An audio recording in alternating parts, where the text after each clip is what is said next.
মৌলিকভাবে পাপ দুই প্রকার। আল্লাহর আদেশগুলা ছাড়া পাপ, আল্লাহর নিষেধগুলা করা পাপ। নিষিদ্ধ পাপ বললাম চার প্রকার। রবের সাথে সম্পর্কিত কোনো বৈশিষ্ট্য মাখলুক দাবি করা পাপ, ইবলিসের কোনো বৈশিষ্ট্য মানুষের মধ্যে আনা পাপ, জুলুম নির্যাতন করা এটা পাপ, পশু সুলভ কোনো আচরণ মানুষের মধ্যে আনা এটা পাপ। আল্লাহ আমাদেরকে সব পাপ থেকে হেফাজত করে। ছোট বড় হিসাবে পাপ দুই প্রকার, এটা আবার নতুন কথা। বলেন ছোট বড় হিসাবে পাপ কয় প্রকার? জন্মের পর শিখেছি সেটা আমরা, যখন ছোট হয়েছি আস্তে থেকে ছোট থেকে বড় হয়েছি। কবিরা গুনাহ সগীরা গুনাহ শিখছি না, মানে বড় গুনাহ ছোট গুনাহ। সূরা নিসার 31 নম্বর আয়াতে আল্লাহ বলেন, ইন তাজতানিবু কাবাইরা মা তুনহাউনা আনহু নুকাফির আনকুম সাইয়্যাতিকুম ওয়া নুদখিলকুম মুদখালান কারীমা।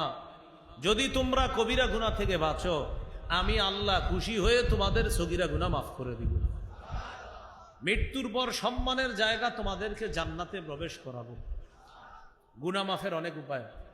আজকে এশার নামাজে যে মুয়াজ্জিন সাহেব আজান দিস, তার আজানের আওয়াজ চারদিকে যতটুক গিয়েছে এই পরিমাণ তার গুনাহ আল্লাহ মাফ করে দিস। এর মানে আজান দেওয়া গুনাহ মাফের একটা উপায়। আবু দাউদের হাদিস, রাসূলুল্লাহ সাল্লাল্লাহু আলাইহি সাল্লাম বলেন, আল মুআদ্দিন ইউগফারু লাহু মাদা সাউতিহি ওয়া ইয়াশহাদু লাহু কুল্লু রাতবিন ওয়া ইয়াবিস। মুয়াজ্জিনের আজানের আওয়াজ যেই পরিমাণ যায়, এই পরিমাণ তার গুনাহ ক্ষমা করে দেওয়া হয়। যত শুকনা ভিজা আল্লাহর সৃষ্টির উপর দিয়ে তার আজানটা যাবে, এই ভিজা সৃষ্টি আর শুকনা সৃষ্টিগুলা কিয়ামতের ময়দানে মুয়াজ্জিনের পক্ষে আল্লাহর কাছে সাক্ষী দিবে। গুনাহ মাফের একটা উপায় আজান দেওয়া। এই যে সবাই আজান দিবেন বিশুদ্ধ উচ্চারণ। গুনাহ মাফের আরেকটা উপায় নামাজ পড়া। সহিহ বুখারীর 526 নম্বর হাদিস, এক ব্যক্তি রাসূলুল্লাহ সাল্লাল্লাহু আলাইহি সাল্লামের কাছে আসছে। আসার পরে বললেন, হুজুর আমার পাপ হয়ে গেছে। নবীজি এই কথা শোনার পর অপেক্ষা করলেন। ইতিমধ্যে আল্লাহ সূরা হুদের 114 নম্বর আয়াত নাজিল করে দিলেন। আয়াতে আল্লাহ বলেন, ওয়া আকিমিস সালাতা তারাফাইন নাহারি ওয়া যুলাফাম মিনাল লাইল। তুমি দিনের দুই প্রান্তে নামাজ কায়েম করো, রাতের কিছু অংশে নামাজ কায়েম করো, উদ্দেশ্য 5 ওয়াক্ত সালাত আদায় করো। ইন্নাল হাসানাতি ইউযহিবনাস সাইয়্যাত। নিশ্চয়ই পুণ্য পাপকে দূর করে দেয়, পাপকে মিটিয়ে দেয়। আয়াতে পুণ্য দ্বারা 1 নাম্বার উদ্দেশ্য হলো 5 ওয়াক্ত নামাজ। কেউ যদি নিয়মিত 5 ওয়াক্ত নামাজ পড়ে, আল্লাহ পাক রব্বুল আলামিন তার গুনাহগুলা ধুয়ে মুছে সাফ করে দেয়। রাসূলুল্লাহ সাল্লাল্লাহু আলাইহি সাল্লাম বলেন, লাউ আন্না নাহরান বিবাবি আহাদিকুম ইয়াগতাসিলু ফীহি কুল্লা ইয়াউমিন 5 মাররাত হাল ইয়াবকা মিন দারনিহি শাই। আচ্ছা বলো তো, তোমাদের কারো বাড়ির সামনে একটা পুকুর আছে, এই পুকুরে বাড়ির মালিক দৈনিক 5 বার গোসল করে, আচ্ছা তার শরীরে কি কোনো নাপাক থাকবে? সাহাবীরা বললেন, হুজুর তার শরীরে কোনো নাপাক থাকবে না, কোনো ময়লা থাকবে না। রাসূলুল্লাহ সাল্লাল্লাহু আলাইহি সাল্লাম বলেন, ফাযালিকা মিসলুস সালাওয়াতিল খামসি ইয়ামহুল্লাহু বিহিন্নাল খাতায়া। 5 বার গোসল করলে শরীরে যেমন কোনো ময়লা নাপাক থাকবে না, দৈনিক 5 ওয়াক্ত নামাজ যদি কেউ পড়ে, আল্লাহ তার বাহ্যিক আভ্যন্তরীণ গুনাহগুলা ধুয়ে মুছে সাফ করে দেয়। গুনাহ মাফের আরেকটা উপায়, সেটা হলো তাসবিহ পড়া। যেমন আমার সাথে একটু বলতে পারেন, সুবহানাল্লাহি ওয়া বিহামদিহি,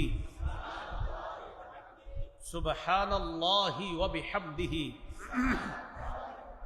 বিশুদ্ধ উচ্চারণে সুবহানাল্লাহি ওয়া বিহামদিহি। এতটুক প্রতিদিন 100 বার। কয়বার? 100 বার। আজকে এখান থেকে যাওয়ার সময় আপনি রাস্তায় হাঁটতে হাঁটতে পড়ে ফেলেন, যাইতে বেশি সময় লাগবে না, পড়তে 1-1.5-2 মিনিট লাগবে 100 বার, বা সর্বোচ্চ 3 মিনিট লাগতে পারে। সহিহ বুখারীর 6405 নম্বর হাদিস, কেউ যদি 100 বার পড়ে সুবহানাল্লাহি ওয়া বিহামদিহি, দিনে 100 বার পড়ে, আল্লাহ তার গুনাহগুলা মাফ করবে। কি পরিমাণ গুনাহ? হুত্তাত খাতায়াহু ওয়া ইন কানাত মিসলা জাবাদিল বাহরি। সমুদ্রের ফেনা পরিমাণ সগীরা গুনাহও যদি থাকে আল্লাহ মাফ করবে, আর আশা করা কবিরা গুনাহ আল্লাহ মাফ করবে। এইভাবে গুনাহ মাফ করা। কবিরা গুনাহ মাফ হওয়ার একটা শর্ত আছে, তওবা করা। তওবার আবার 3টা শর্ত আছে, সাথে আরেকটা, মোট 4টা শর্ত।